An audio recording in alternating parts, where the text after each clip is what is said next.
never made it to. What I really want to get into though is, since we talked a lot about you getting into education and we went to school together, was there ever a teacher that you ran into or encountered that you're like, that's who I want to be? Or fuck with that teacher that stood out there, like maybe being an educator isn't the worst thing in the world? No, not so much that's what I want to be, but I understood her Hmm. once I became an adult and I was in a classroom. Miss Torres. Miss Torres. She It's was funny that we thought borderline about the same abusive. teacher. Fucking love her. She she was a beast of a woman, right? Like just the toughest motherfucker out there. Shout out to Miss Torres, wherever she may be. I know she retired a couple of years ago. Um, she was just such a badass and she didn't mince words. It's like, I mean, she must have had tenure because she said some real out of pocket shit to us. I remember she made Generation. Different generation too. Let's be clear. that. You couldn't say that shit today.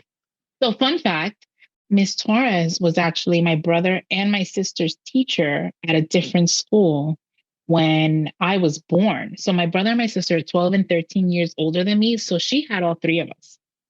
I'm That's why sorry for no wonder she retired. dude, she just retired a few years ago.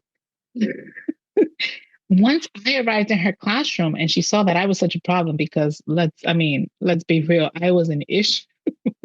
I was an issue No. in middle school and high school. Um, Miss Torres was really comfortable with me and my family. So the 6 a.m. phone calls that my parents got from Miss Torres were something else. Like some of the shit that she said to them, some of the shit that she said to us in the classroom, I can appreciate her realness. I know that it was coming from a place of love. Now I know that, right? At the time, we were like, what the fuck is up her ass, right? Um, I know that she nurtured us, right? Like she was very nurturing in her own way, right? Like a little rough, and she gave it to us straight. And I think that my style of teaching, I've taken notes from that, right?